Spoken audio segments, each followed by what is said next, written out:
নমস্কার বন্ধুরা, আবার একটা রেসিপি নিয়ে তোমাদের সাথে চলে এলাম।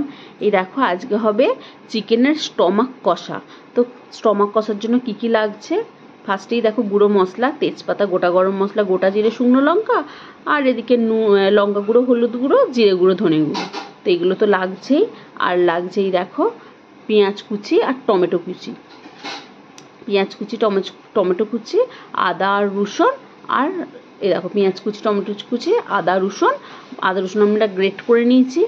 আর এদিকে লাগছে স্টমাক। এই দেখো বেশ অনেকটা স্টমাক আছে, প্রায় 1 কেজি 250-র মতন। তো এই দেখো এটা এবার রান্না করতে কি কি লাগে, কিভাবে কি হয়, চলো তোমাদের সাথে শেয়ার করি। তো এই দেখো, এইটা ফার্স্টে আমরা এটা অবশ্যই সর্ষের তেল দিয়েই করতে হবে, সাদা তেল দিয়ে নয়, সর্ষের তেল দিয়েই করতে হবে। তো এই দেখো তেজপাতা আর গোটা জিরে আর শুকনো লঙ্কা ফোড়ন দেওয়া হলো। তারপর এর মধ্যে পেঁয়াজ দিয়ে দিলাম। পেঁয়াজটাকে এরকমভাবে একটু ভাজা ভাজা মতন করে নিতে হবে। পেঁয়াজটাকে একটু ভাজা ভাজা মতন, এরকম লাল লাল মতন করে নিতে হবে।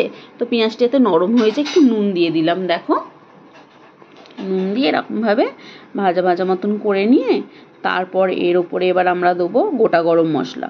গোটা গরম মশলাটা দিয়ে একটু নাড়াচাড়া মতন করে নেবো। গোটা গরম মশলা আমরা তেলে দিইনি, এরকম পেঁয়াজের ওপরেই বেশিরভাগ আমরা দিয়ে থাকি। তো এরকম দিয়ে দিলাম। এবার যাচ্ছে রসুন বাটা।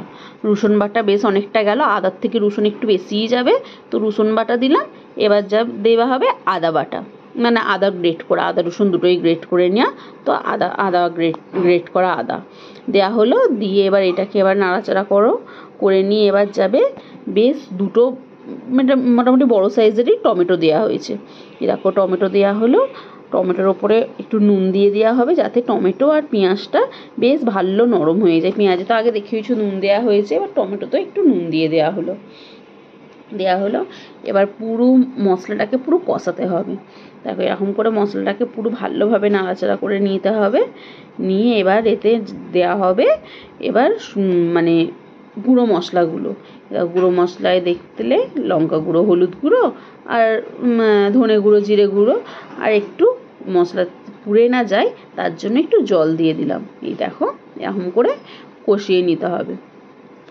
মশলাটা পুরো কষিয়ে নিয়ে তার উপর স্টমাকটা দিতে হবে একটু টাইম ধরে। এটা কষানোটাই কিন্তু কাজ। তোমরা কে কে এটা খেতে ভালোবাসো বলো। এমনি নর্মাল মাংস থেকে এটা খেতে কিন্তু দারুণ লাগে। আর স্টমাকটা বড় বড় কিনে আনা হয়েছিল, এরকম করে বাড়িতে নিয়ে এসে ছোট ছোট করে কুচি কুচি করে কেটে নেওয়া হয়েছে, কারণ এটা সিদ্ধ হতে অনেকটা টাইম লাগে। তো এরকম করে দেখো এটাকে এবার কষাতে থাকতে হবে। অনেকে আছে মাংস খাই না, শুধু ওই 1 পিস এটাই খায়। হ্যাঁ, তো এরকম ভালোই লাগে খেতে, মাংসর থেকে না এই কষাটা বেশি খেতে ভালো লাগে, রুটির সাথে তো দারুণ লাগে। তো এই দেখো এরকম করে আর আলু দেওয়া হলো। ঠিক আছে, আলু একদমই অল্প দেওয়া হয়েছে, কারণ বাঙালির তো আলু ছাড়া চলে না, তাই আলুটা দেওয়া হলো। এতে আলু না দিলেও হয়, কিন্তু আলুটা ওই একটা ভালোবাসা আলুর প্রতি, তাই আলুটা দেওয়া হলো। আলু একদম অল্প দেওয়া হয়েছে, আলুটাকে ভাজিওনি কিছু নয়, জাস্ট আলুটাকে ধুয়ে দিয়ে দেওয়া হয়েছে। আর স্টমাক আর আলু, কারণ স্টমাকটা সিদ্ধ হতে টাইম লাগে, আলুটাও সিদ্ধ হতে টাইম লাগবে, তাই একটু তাড়াতাড়ি দিয়ে দেওয়া হলো আলুটাকে।